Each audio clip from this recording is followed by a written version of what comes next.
Well, I just wanted to say welcome to everybody and thank you for coming this evening. I'm Christina Tweed. I'm the National Awards Director. And I'd like, again, to thank everybody for coming this evening. It's a great honor to have everybody here. And at this time, I'm going to ask everybody to please stand for the posting of the colors by the Colorado State Patrol Honor Guard and the singing of the national anthem by Deputy Craig Reams.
Please, and who?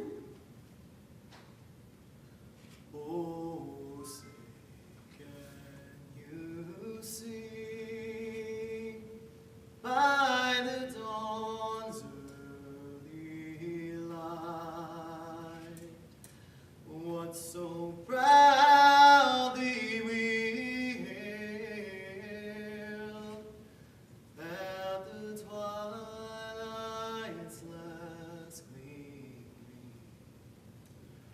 whose broad stripes and bright stars through the perilous fight o'er the ramparts we watched were so gallantly streaming. And the rocket's red glare, the bombs bursting in air, gave proof through the night that our flag was still there. Oh, say does that star-spangled banner yet wave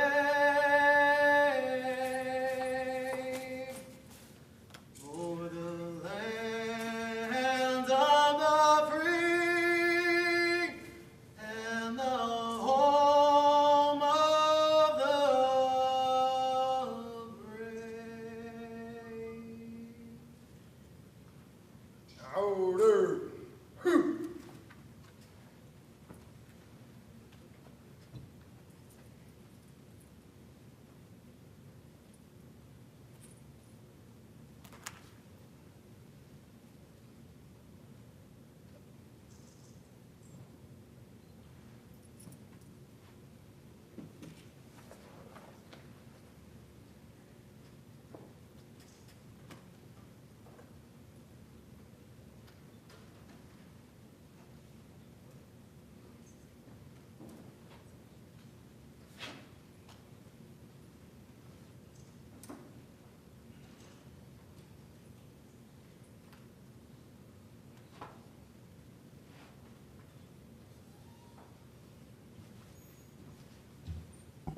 Thank you. You may be seated.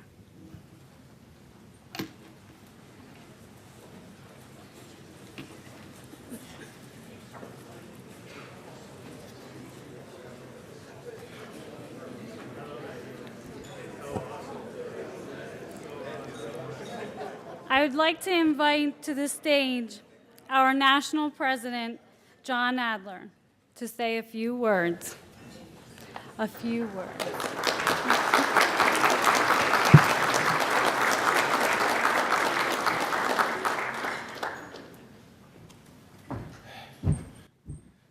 Wow. Thank God our national symbol isn't a rabbit. I don't know if it would have worked as well. Well, I hope everyone had a good chance to rest up your hands, rest up your palms, your wrists, because we're going to be doing some hardcore clapping tonight for some honorable individuals. My name is John Adler, and it's my honor to serve as the national president with the greatest possible federal delegates in the National Executive Committee with me. And it's an especial honor to be here tonight with all our distinguished guests to recognize the best of the best. And I caution all of you in advance, when you meet them afterwards, one-on-one, after you hear about what these men and women have done, you're probably inclined to refer to them and saying, hey, you're quite a hero. Well, I caution you. I had the privilege of meeting with Sergeant Dakota Meyer, Congressional Medal of Honor winner, and I got a little bit of an education. And what I learned, and applies to all our heroes, and I could say even if Mr. and Mrs. Knapp are here, their son Dan, in my heart, that's how I would classify him. But then from the heavens, Dan would look down on me and say, Adler, if you dare refer to me as a hero, I'll put my foot in your backside. Because I was doing my job and I was doing what was right. That is the honor. That it's just so difficult to understand, the dedication. Where do we grow supermen and superwomen like that? But you know what? It's just something that we all have to pay tribute to and recognize and honor, because there is nothing better and more honorable in this life than people like that who make the selfless sacrifice to defend and protect our fellow citizens and individuals in our country. And that's why it is a true honor. It's easy to say that. I can have a hallmark moment and read some poetic line, but that's the real deal, ladies and gentlemen, and it doesn't get any more real than that. And the same applies to every award recipient here tonight. So I'll tell you, when I walk out of here, my palms will be red, and even more so than from when I normally choke Andy Rakowski. So it'll be well earned. Looking down right here, to make this ceremony as important as it is, I have the honor yet again to serve and do this with Craig Floyd.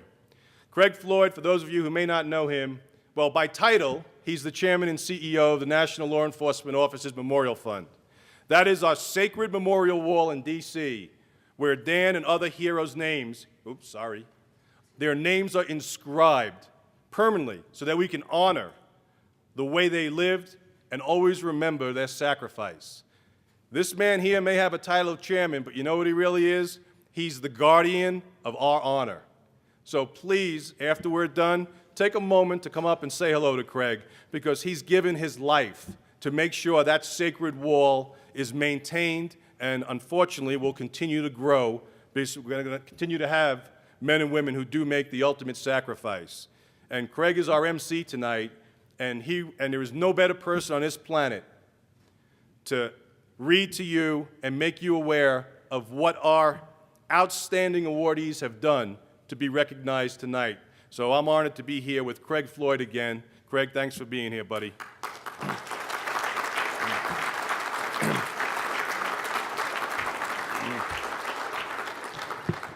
If you look in your program, you'll also notice that our keynote tonight will be delivered by John Walsh. And I have to say, the better of the John Walshes, the real deal once again.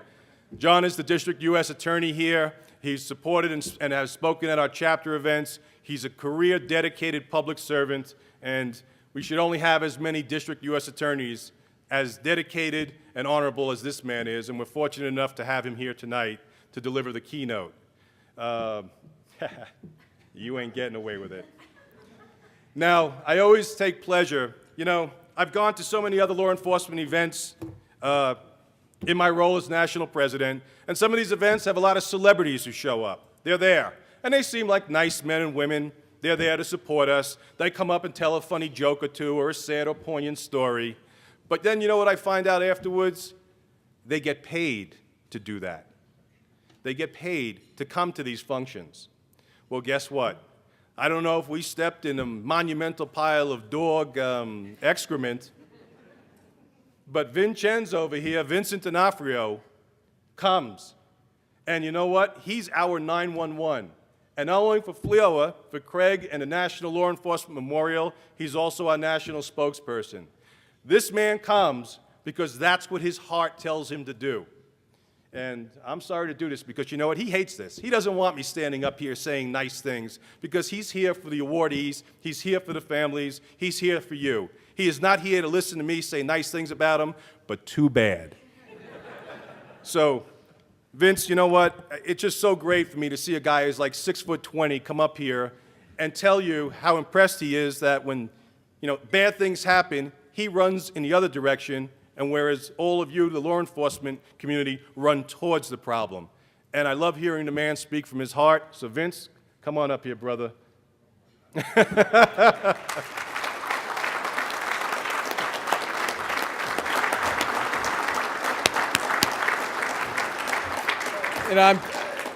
I do this kind of thing for a living, and I should learn by now to have something prepared, but I don't, because I never expect to say anything. I don't know, you guys. It's still from my heart. I come here because of what all you guys and gals do, and I totally respect you for it. I just finished shooting a film in Boston. I was there for 3 months.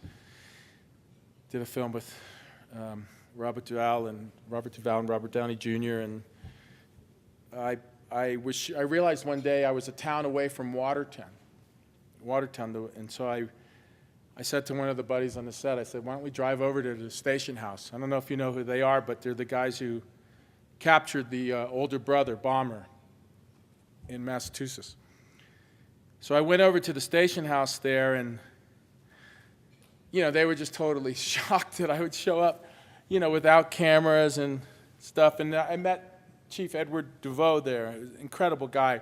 And I ended up staying there for the whole day, and then went back the next day, and I met everybody that worked there. Everybody, even the radio people, dispatchers, everybody.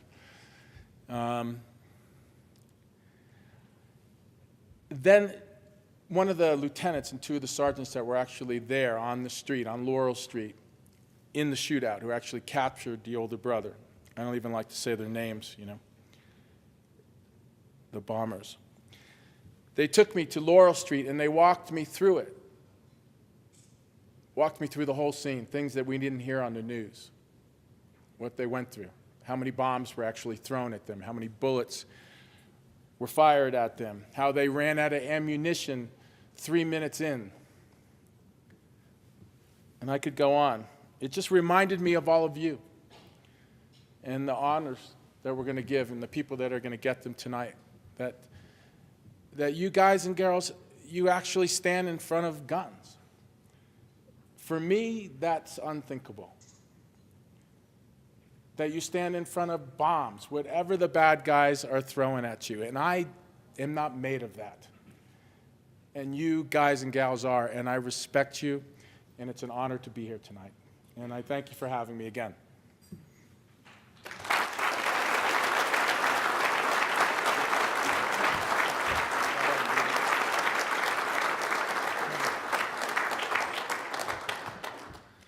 And that's why I put him on the spot every time. Well, as you all know, whether you've actually been involved in arranging events like this or participating in them, they don't simply assemble out of thin air. They are the result of the tireless dedication of volunteers who, from their hearts, spend their time to make sure a very beautiful event is put together for the awardees and their families. And I'd like to recognize two individuals, our chapter officers here, Tammy Verica and Tara Dunn, for their outstanding dedication. And in the spirit of embarrassing people up here, would you both please come on up?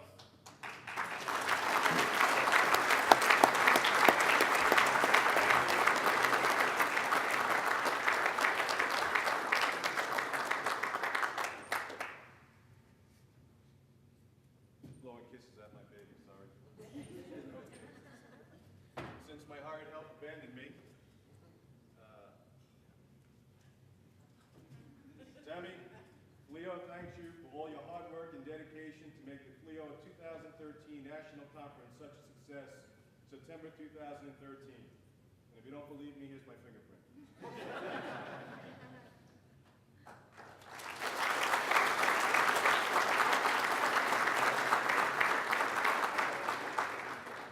Tara, same thing.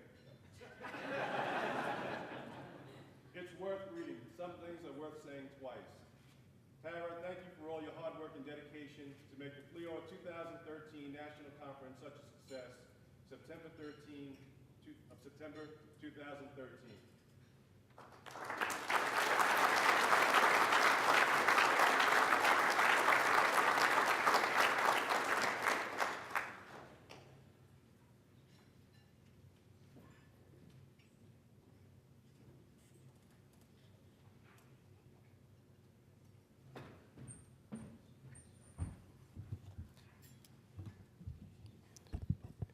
I just have to seize the moment and say hello to my beautiful daughter. Hi, Helena. Dad, I love you.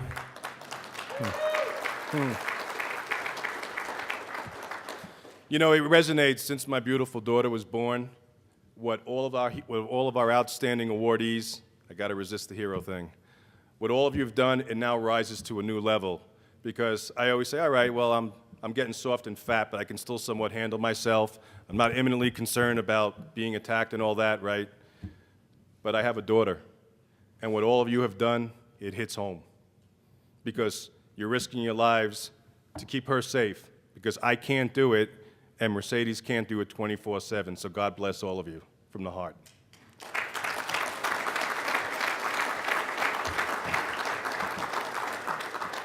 And now, we're at the part in the program where we're going to have the invocation delivered. And I have a special treat. No, it's not going to come from me, God save us all. Unfortunately, Monsignor Hines had to attend to a family emergency. So being law enforcement officers, we can adapt. We adapt to the unexpected. And in the spirit of adapting to the unexpected, we've anointed Chris Shopmeyer to the level of bishop. So Bishop Shopmeyer, who will be retiring at the end of this year, my good friend Chris, is going to honor us with the invocation. See, he's got a white collar on. Come on up, brother. Thank you, John. All right, everybody, my first time doing this. Let us pray. Heavenly Father, we ask your blessing this evening as we gather for the Federal Law Enforcement Officers Association Awards dinner. We gather at this time to give thanks and to honor those who have exemplified heroism and bravery in the service of your people throughout the great country, the United States of America. They are an example to all of us. In serving the common good, we pray this evening for all of our law enforcement officers, especially at the federal level. Protect them from all the physical and spiritual harm. Each of you do your jobs with integrity and compassion, and know that your work is appreciated and honored by so many of the citizens entrusted to your care. You are heroes because when duty calls, you are there. You are heroes because you are willing to give your lives for others. We honor and give thanks for the sacrifices that you give in the service of protecting our nation in the way of our life. Let us pray and remember all the law enforcement officers who have given their lives in the line of duty this past year. Many thanks are given to your families who also sacrificed because of the difficulties of your work. Heavenly Father, bless the food we receive this evening, those who prepared it, and may we always remember those less fortunate than ourselves. Amen.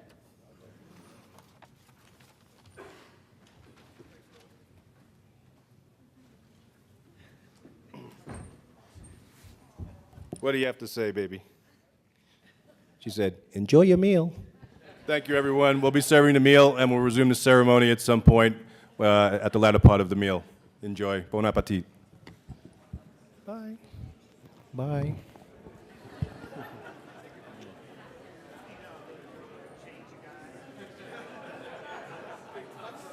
Thank Thank you. It is my pleasure to introduce to you the United States Attorney of the District of Colorado, who has been a good friend to law enforcement and has dedicated his career to ensuring criminals are prosecuted and brought to justice. Please welcome John Walsh.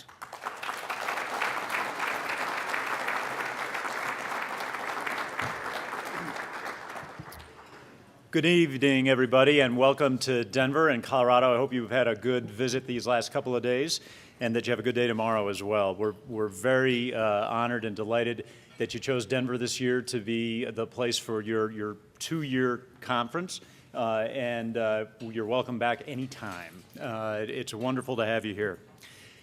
You know, it's a profound honor to speak to you all tonight, really both as a member of the federal law enforcement community, but also importantly as a citizen of the United States. You know, as others have noted long before me, speaking in praise of men and women for their specific acts of courage and valor is really not only an honor, but it's a great challenge.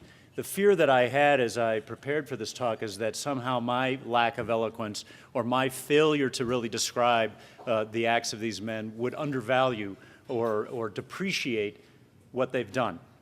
Really, the facts themselves that you'll be hearing in just a few minutes, the facts themselves are the highest form of praise, and they will speak to you tonight eloquently about the incredible acts and the incredible honor that these men and women have brought upon themselves. But nevertheless, I want to offer just a few observations to you all as a deeply appreciative prosecutor. I'm sure, although you might not admit it to me, that there are times when all of you here in law enforcement think that we prosecutors have forgotten who is actually doing the hard work of law enforcement on the street. I'm sure that there are times when you think that the prosecutors have forgotten that they didn't actually obtain the evidence they're presenting in court, that they didn't actually arrest the defendant they're cross-examining, and that they didn't, in the end, that they weren't, in the end, the crucial factor from start to finish of the law enforcement endeavor. I can tell you tonight, and I will tell you tonight, that we do remember. We do remember who actually does the hard work of protecting the public in the rough streets that you all work in. It's all of you. It's particularly the people who are being honored here tonight. And it is all of the state and local law enforcement officers who are out on the street every day. So tonight you're going to be hearing facts about acts of valor that truly are the best praise of those that we're honoring. Men and women who literally ran into burning buildings to save the aged and infirm, who engaged, as we all know, I think, in intense firefights with the Taliban in Afghanistan, who literally sprinted to leap into speeding cars to prevent those cars from running into other people, and then, incredibly, to save the lives of the wrongdoers who they were working to apprehend. And then, I think most notably and most tragically tonight, an officer or an agent who dove into a raging surf in order to save others and lost his life in doing so.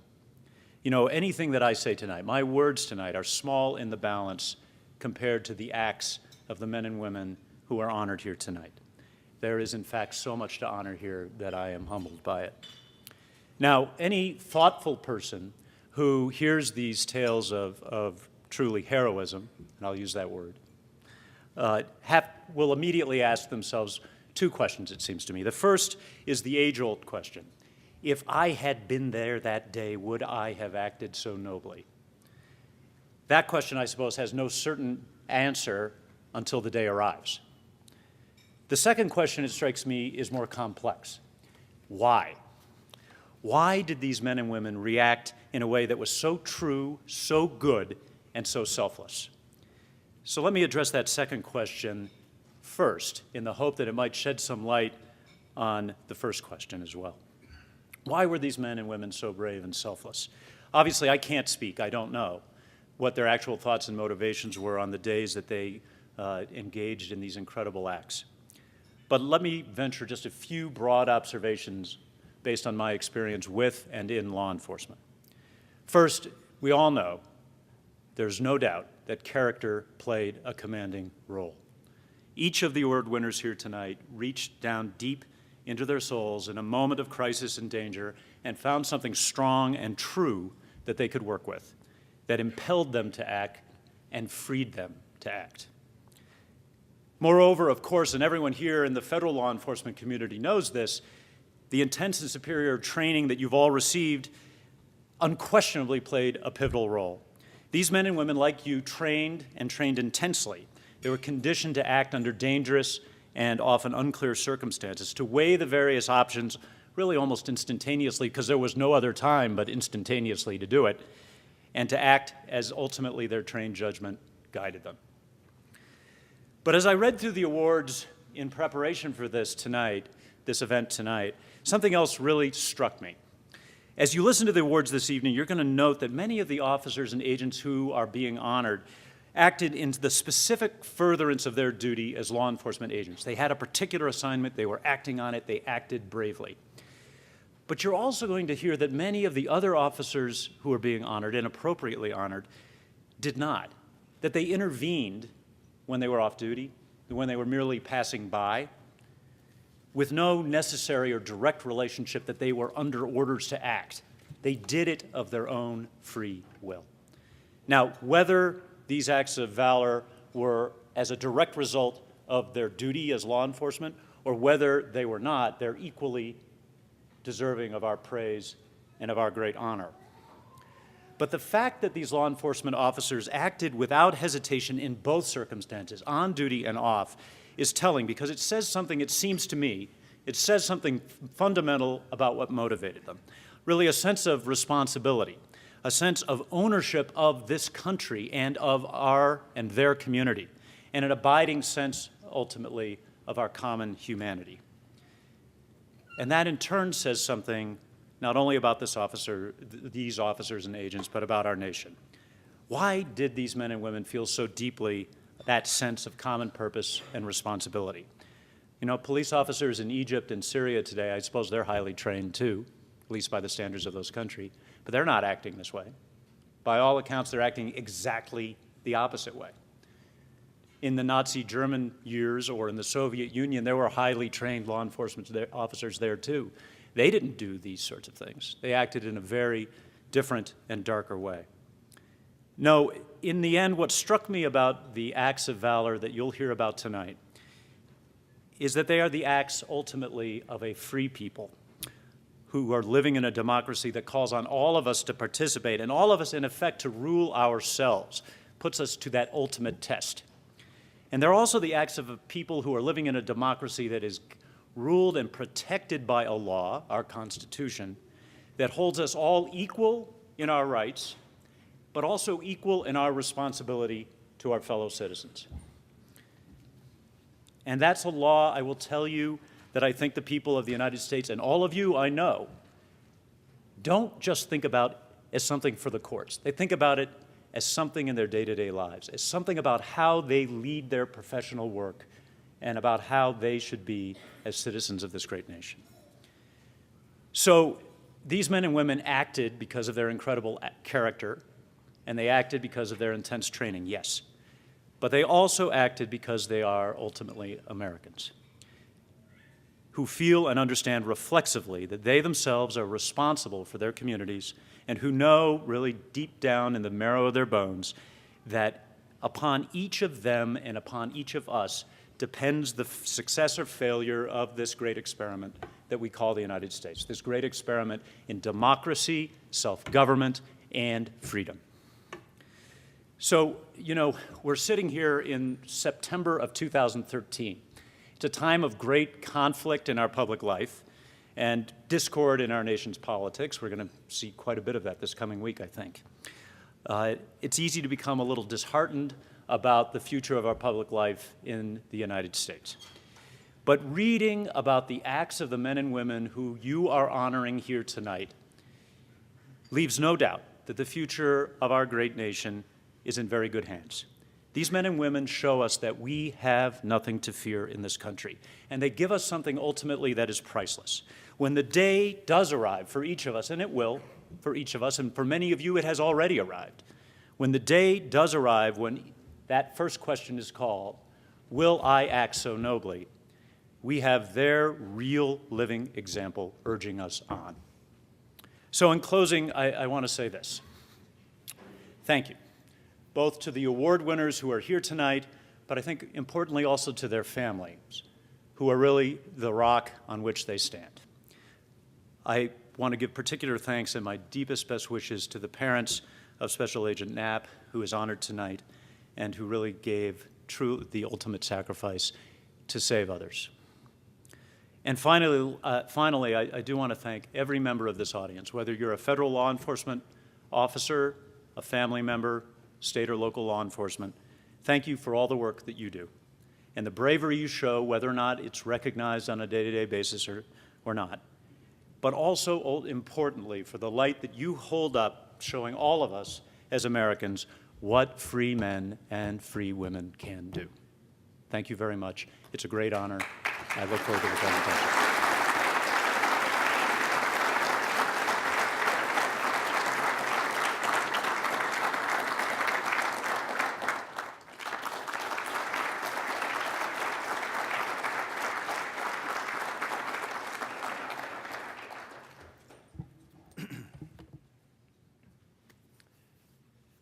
It is not how these officers died that made them heroes.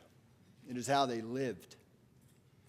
Those words, I think, are going to resonate throughout this evening as we hear heroic story after heroic story. Men and women who are willing to give their all to protect and save others.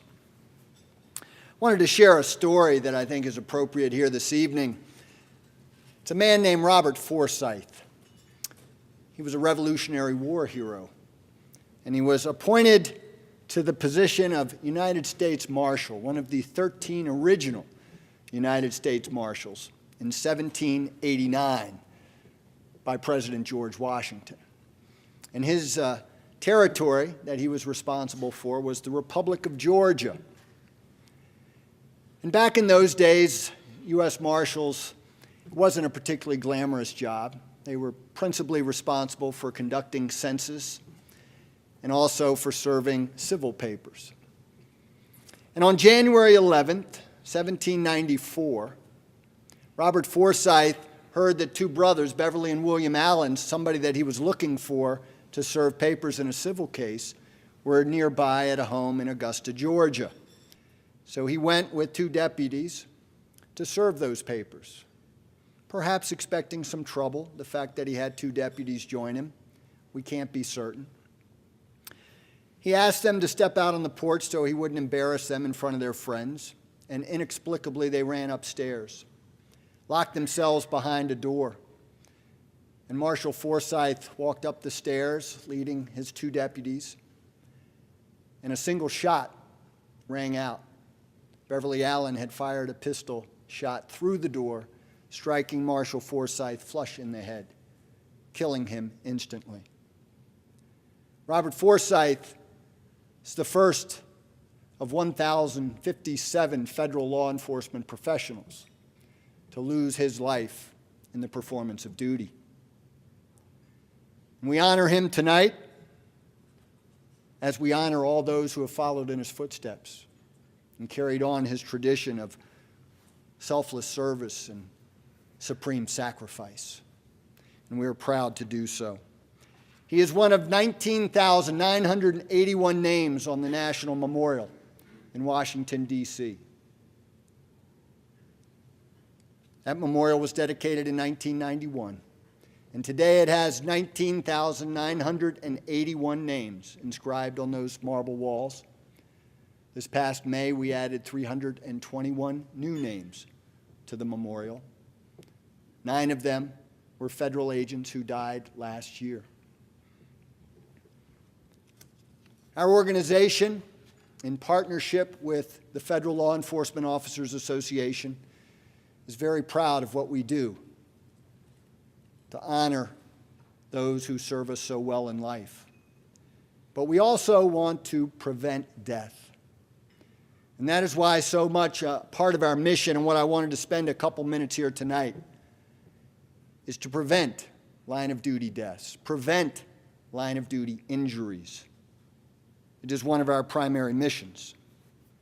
Law enforcement is certainly a difficult and dangerous profession, and the stories we will hear tonight will reinforce that point time and time again. On average, one officer somewhere in America is killed in the line of duty every 57 hours. There are 60,000 criminal assaults against our law enforcement professionals each and every year.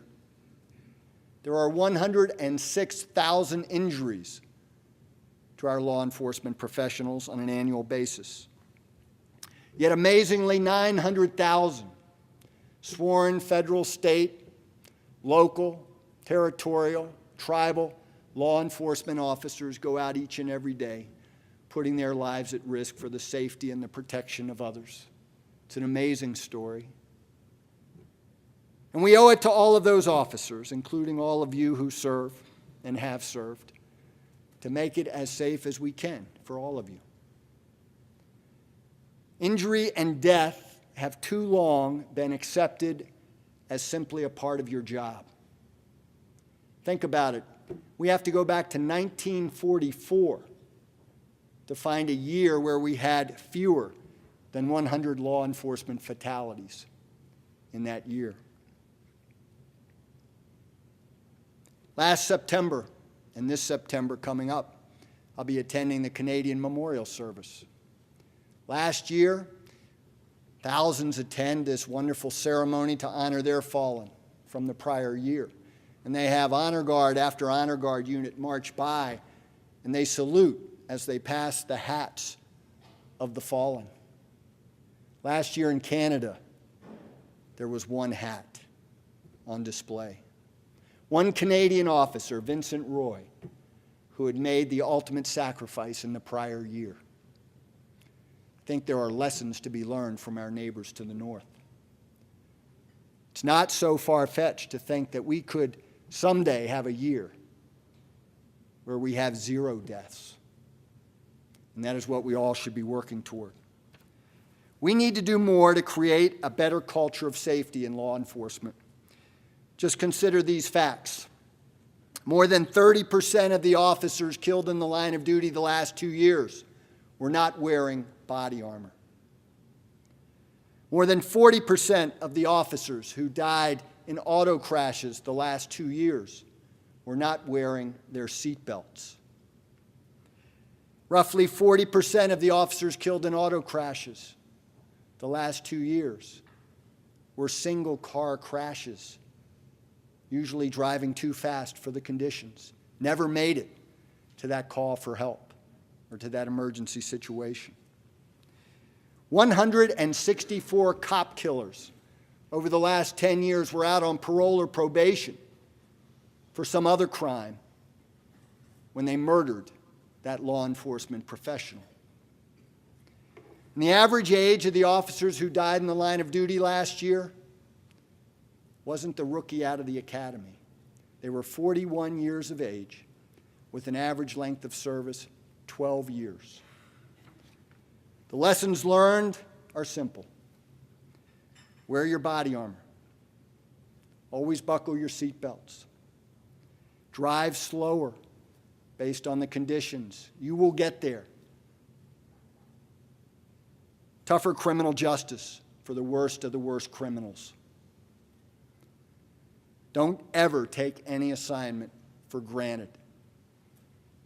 And most of all, don't accept injuries and death as a part of the job, because the vast majority are, in fact, preventable if we just focus enough attention on those issues. And thankfully, the culture of safety in this country is changing. After 2 years of dramatic spikes in law enforcement fatalities, 2010 and 2011, last year we saw 120 officer fatalities, a high number, but the lowest fatality figure we've seen in more than 50 years. That's good news. The work we're doing together is making a difference. The messages are getting out there. And this year, the numbers are even better. We've lost 66 officers across this country already. But that's 16% lower than the same time last year.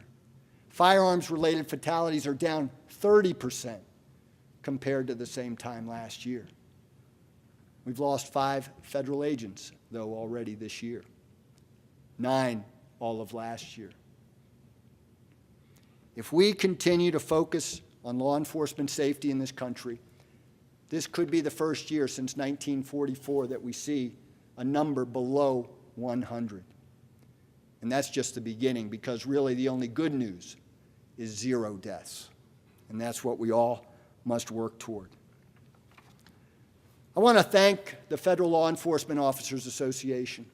You were very kind to me earlier this year. Your foundation presented me and our organization with a very prestigious award for the work that we've been doing over many, many years. But this is my chance to say thank you to all of you, because we would not have achieved all that we have done without the great support of organizations like FLEOA. I started working with Congressman Mario Biaggi, the man responsible for founding the Memorial Fund back in 1984. I started with him in 1978, right around the time that this organization was born. We cut our teeth together.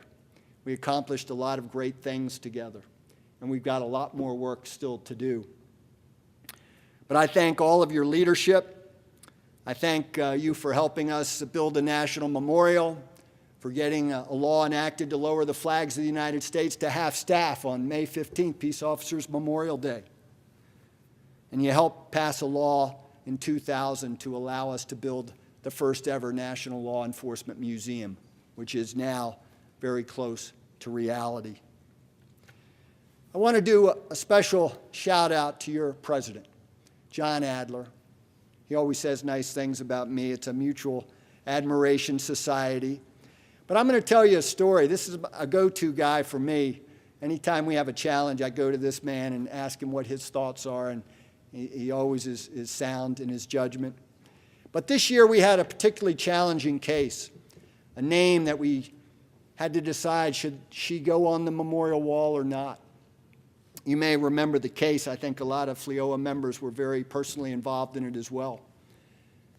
Her name was Jennifer Sabina, and she served with the Wauwatosa, Wisconsin Police Department. And last Christmas Eve, December 24th, 3:30 in the morning, she was walking to her squad car after a short break, on duty, full uniform. An assailant came up from behind with a gun, shot her twice in the back of the head, removed her firearm, shot her 3 more times in the face. Brutal murder, cold-blooded. The man arrested for her murder was her husband. And the question is, was her death personal in nature? We thought so initially. Or was it related to her job as a law enforcement professional, and did she earn that honor of going on the National Memorial? The initial decision was not to put her name there. And there was one voice that was constant throughout this process, never wavered, and it was John Adler, your president, who said Jennifer Sabina deserved that honor. And he continued to advocate on her behalf. And in the end, the decision was made unanimously to put Jennifer Sabina's name on the National Memorial. She's a fallen hero, and that was the correct decision. And Jennifer Sabina will always be honored as one of America's fallen law enforcement heroes. And I thank you, John, for the wisdom that you displayed throughout that process. I know you helped convince me and all the others on the board. So this is a real leader on your behalf, and I thank you for that. Great example.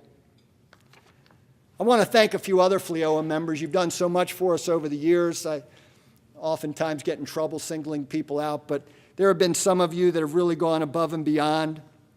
I certainly thank those of you that have been helping us with our sporting events. We're talking about Chris Shopmeyer and Nate Katura and Brent Clark and Bill Hampstead, for example. We go around the country and we have professional sporting events that pay tribute to law enforcement, and that takes a lot of work and a lot of time and effort. And those are just some volunteer leaders that have done so much. I thank all of you that have ridden in the Police Unity Tour and raised nearly $14 million for the Memorial Fund. And I thank FLEOA and Tim Chard especially for giving us this wonderful gentleman, Vince D'Onofrio, who John so eloquently honored him earlier, and you heard why Vince cares so deeply about FLEOA and law enforcement generally, why he's our national spokesperson for our campaign to build that national museum to honor the law enforcement profession. Vince does anything we ask, goes anywhere that he's needed, and we couldn't ask for a better supporter. And Vince, I thank you for that. I thank his sister, Tony Jorgensen, who's here with her husband here tonight. Tony hosted a wonderful event, Heroes Behind the Badge, this great documentary that Vince narrated for us. It's been screened throughout the country to help raise money for the Memorial Fund and to spread the word about law enforcement service and sacrifice. And Tony, you've been great to pitch in as well. A couple other people. Terry Hunt's here. Where's Terry? I know Terry's right over here. He's a wonderful gentleman, the son of a law enforcement professional in Baltimore County, Maryland. And Terry has a group called the Law Enforcement Assistance Connection. He's raised nearly $30,000 to help the Memorial Fund. And Terry, I thank you for your efforts on behalf of us. Leslie Pfeiffer's here from Police Magazine, one of our great media partners, raised over $100,000 for us in media partnership and money. And we thank you for sponsoring us and the Officer of the Month program that we do each and every year. Those are just some of the examples. And most of all, I just want to thank you for what you've done to help create this National Law Enforcement Museum that we're all working so hard to bring to fruition. Very proud to tell you that after it was authorized by Congress in 2000, it's now very close to becoming a reality. Over the next month, we expect to complete the financing through a bond issuance by the D.C. government for this project. Once that is completed, the major construction work will commence, and by the early part of 2016, we will have a National Law Enforcement Museum to tell the story, the incredible story of law enforcement's service and sacrifice. And when that museum opens, visitors will meet some of the greatest people who have ever walked the face of this earth, and they will hear their incredible stories of heroism and bravery. And tonight, on behalf of FLEOA, I want to introduce you to just some of those law enforcement heroes from the federal sector and salute their service. And I would like to ask your President, John Adler, to join me on the stage to present these awards. And I would like to, on behalf of the FLEOA Awards Committee, chaired by Christina Tweed, she said that we've received hundreds of nominations for the 2011 and 2012 National Awards. The committee would like to thank all those who submitted nominations and congratulate the following winners here this evening. I would like to ask the recipients of these awards to please come forward with their agency reps after their tribute is read. And we will begin with the 2011 Bravery Award to Special Agent Daniel Knapp, the Federal Bureau of Investigation. On December 29, 2011, FBI Special Agent Daniel Knapp made the ultimate sacrifice while rescuing a drowning swimmer at Playa Escondida near Vallarta, Puerto Rico. Special Agent Knapp, responding to the pleas of a distressed swimmer's friend, was familiar with the area and knew about the dangerous surf and currents, so he first called 911. Special Agent Knapp then swam into the strong surf to save the life of the struggling swimmer. After reaching the young man and attempting to bring him to shore, both were overcome by large waves several times. Eventually, a large wave separated the two, and Special Agent Knapp was injured. Once on the scene, rescue personnel pulled both men from the water and began to administer aid. Special Agent Knapp later succumbed to his injuries while being transported to the hospital. Special Agent Knapp took extreme risk, entering the turbulent seas to save a citizen in need, showing exceptional courage and valor as he took decisive action and saved the life of an 18-year-old he did not know. For courageous action in the face of great danger, the Federal Law Enforcement Officers Association is pleased and proud to present the 2011 National Award for Bravery posthumously to Federal Bureau of Investigation Special Agent Daniel Knapp, and accepting the Bravery Award on his behalf are his parents, Renee and Clive Knapp.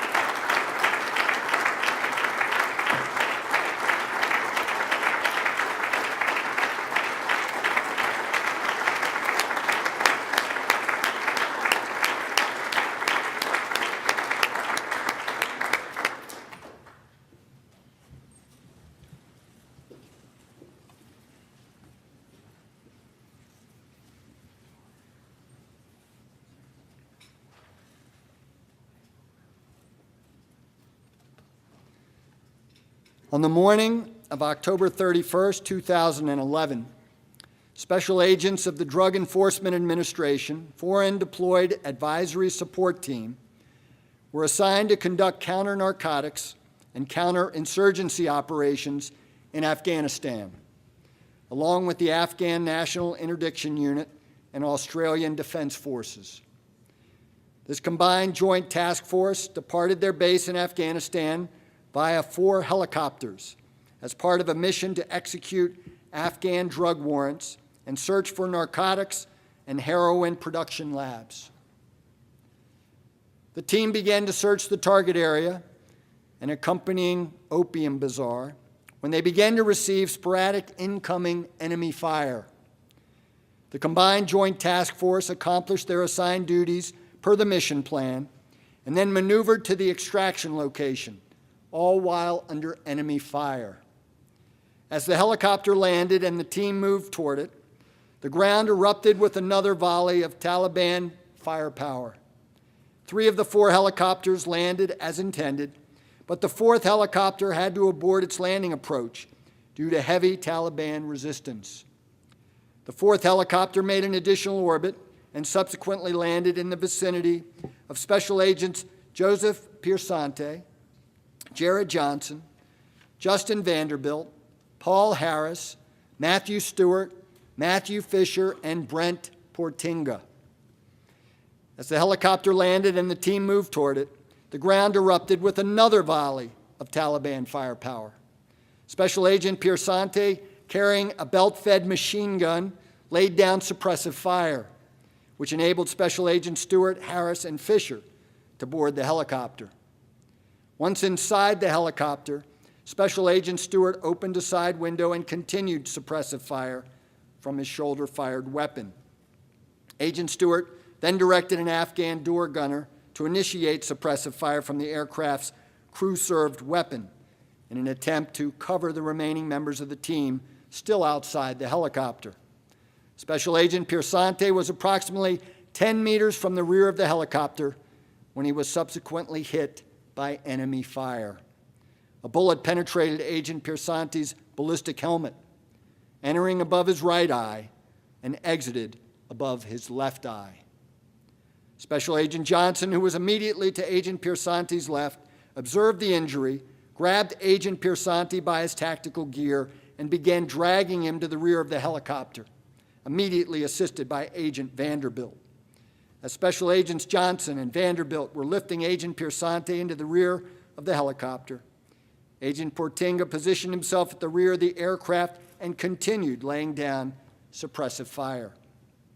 Agent Portinga instinctively put himself in harm's way between the rescued agents and the incoming enemy fire, returning fire until all personnel were on board the helicopter. The helicopter took off, and Agents Vanderbilt, Johnson, and Harris immediately rendered first aid to Agent Piersante to control his bleeding, maintain an open airway, and to stabilize him. For courageous action in the face of great danger, the Federal Law Enforcement Officers Association is pleased and proud to present the 2011 National Award for Bravery to Drug Enforcement Administration Special Agents Jared Johnson, Justin Vanderbilt, Paul Harris, Matthew Stewart, Matthew Fisher, and Brent Portinga, and receiving the 2011 National Award for Heroism is Special Agent Joseph Piersante, and Special Agent Stuart Fisher and Portinga are currently deployed abroad, so their colleagues will be accepting on their behalf.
Detective Oscar Plasencia and other detectives assigned to the Miami-Dade Warrants Bureau, Career Criminal Unit, and the United States Marshal Service, Florida Regional Fugitive Task Force, were assigned to the fugitive investigation of Johnny Sims.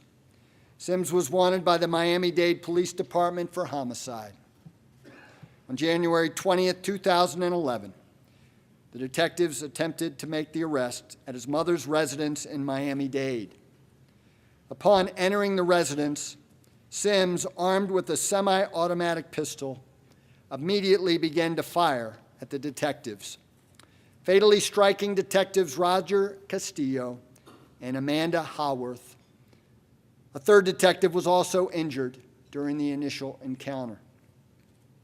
Detective Plasencia, who was covering the rear of the residence, risked his own life to save his fellow officers by running toward the gunfire to engage the threat. Detective Plasencia found himself only a few yards from Sims, and a fierce gun battle ensued. During the exchange of gunfire, Detective Plasencia fired his service weapon 5 times and struck the fugitive with all 5 rounds, fatally wounded the gunman.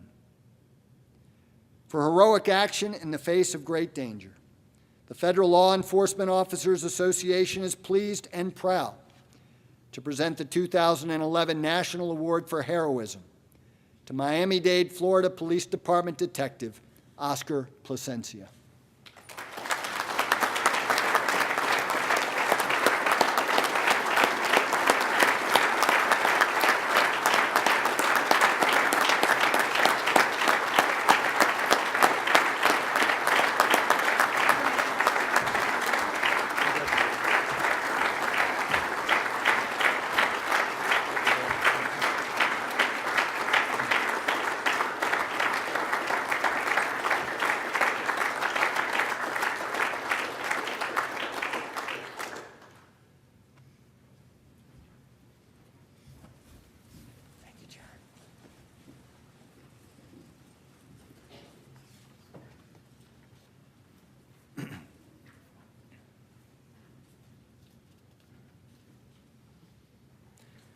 While on duty, November 16, 2012, Special Agent Joseph Bongiovanni of the Drug Enforcement Administration observed smoke and flames billowing from an apartment building.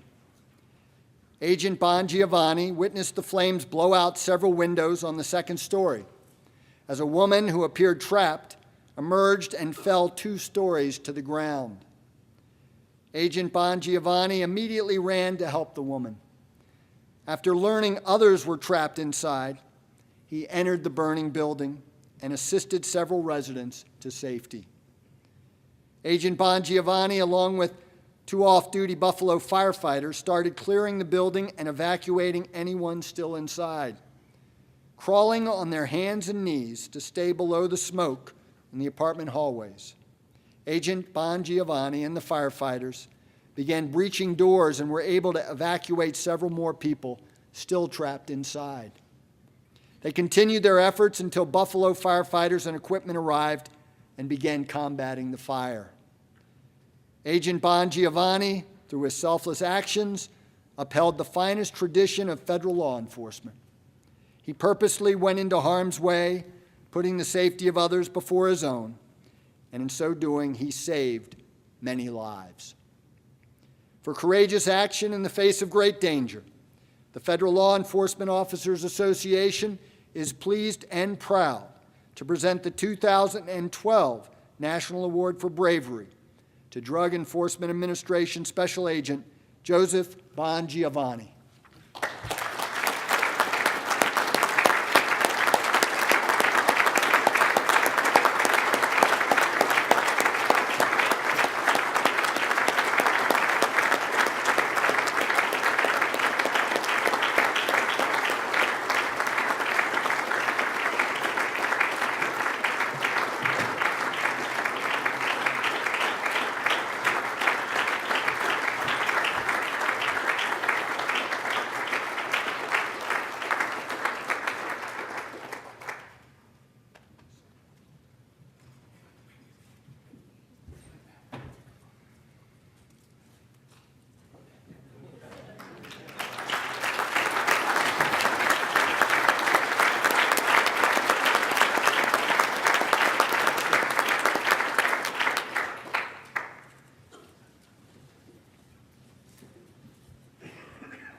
On July 26, 2012, Resident Agent in Charge Reynaldo Lopez of the Drug Enforcement Administration Yakima Resident Office, Seattle Field Division, distinguished himself during an undercover buy-bust narcotics operation that resulted in a shootout.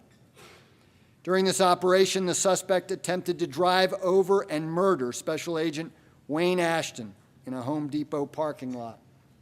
As the suspect, who was shot multiple times by Agent Ashton, slumped over, the vehicle continued to move forward, endangering other persons in the parking lot. Disregarding his own personal safety, Agent Lopez ran alongside the moving vehicle and jumped inside with the suspect, managing to gain control and prevent it from slamming into other citizens or property. But Agent Lopez's heroic work was not done. He noticed that the suspect was having difficulty maintaining an open airway because of the bleeding from his facial gunshot wound. So Agent Lopez stabilized the suspect's head and neck and was able to clear and open his airway. He also restarted the suspect's breathing on 3 separate occasions. Based on quick and decisive actions performed by Agent Lopez under dangerous circumstances, no other citizens were injured by the vehicle, and the life of the suspect was saved. For courageous action in the face of great danger, the Federal Law Enforcement Officers Association is pleased and proud to present the 2012 National Award for Bravery to Drug Enforcement Administration Resident Agent in Charge Reynaldo Lopez. And unfortunately, Agent Lopez could not be with us this evening, so FLEOA Chapter 50 President James Eckrich will accept this award on behalf of Agent Lopez.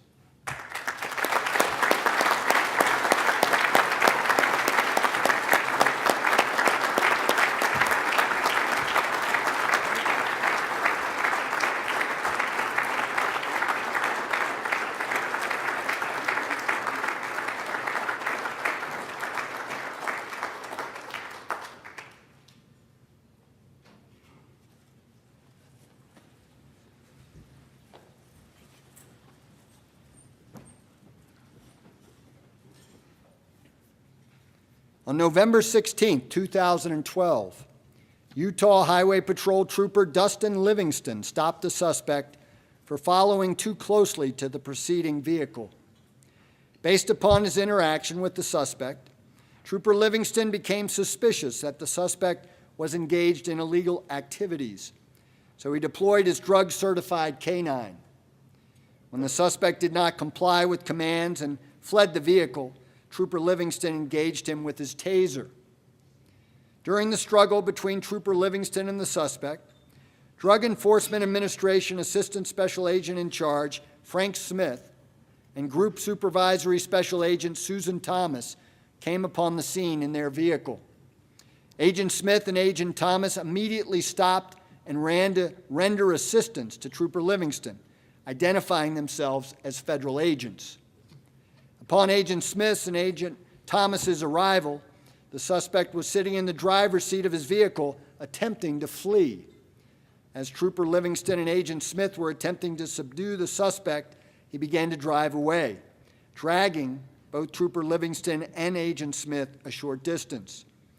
During the incident, Agent Thomas positioned herself to the right of Agent Smith, weapon drawn, covering Agent Smith and Trooper Livingston, who were attempting to extract the suspect. Agent Thomas continually gave verbal commands to the suspect and was in position to neutralize the suspect if Trooper Livingston was unable to clear the vehicle. Trooper Livingston was able to free himself from the vehicle, and the suspect fled the scene. A few minutes later, the suspect stopped his vehicle and surrendered to pursuing officers. During a search of the vehicle, authorities found approximately 70 pounds of high-quality marijuana, along with 3 martial arts throwing knives and an expandable baton. This case was accepted by the United States Attorney's Office for federal prosecution. For heroic action in the face of great danger, the Federal Law Enforcement Officers Association is pleased and proud to present the 2012 National Award for Heroism to DEA Special Agent in Charge Frank Smith and Group Supervisory Special Agent Susan Thomas.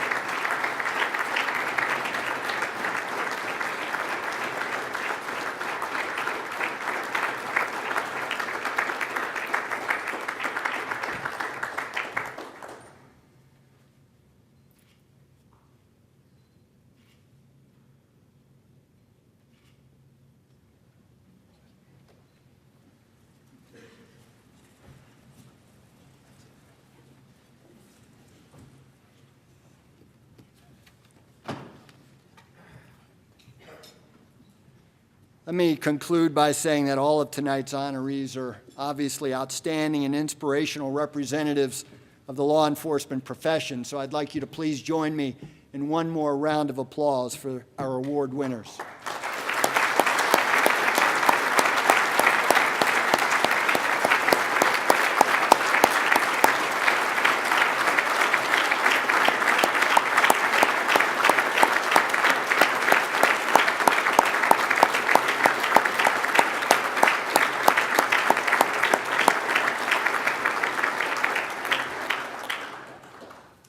There's another great inscription on the National Memorial. It says, "In valor, there is hope." As long as there are men and women like those in this room here tonight who are willing to put your lives at risk for the safety and the protection of others, there is indeed great hope for this nation of ours and our future. I thank all of you, and may God bless you for what you do each and every day to keep America safe and secure. Thank you.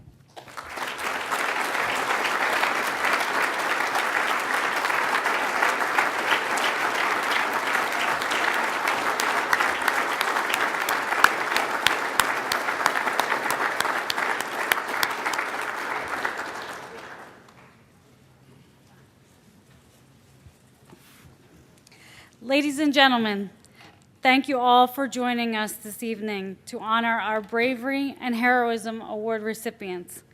Please join us at the end of your chatting in the hospitality suite, in the Aspen room on the A level of the hotel behind the restaurant.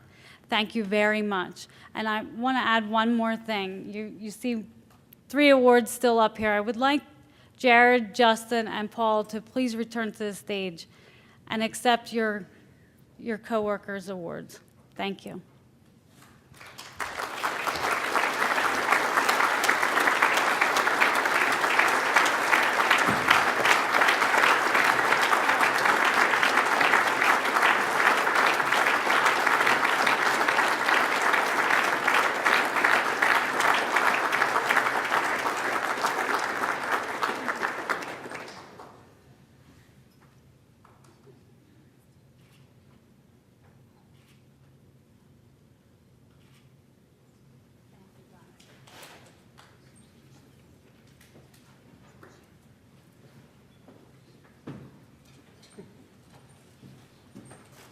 Again, thank you.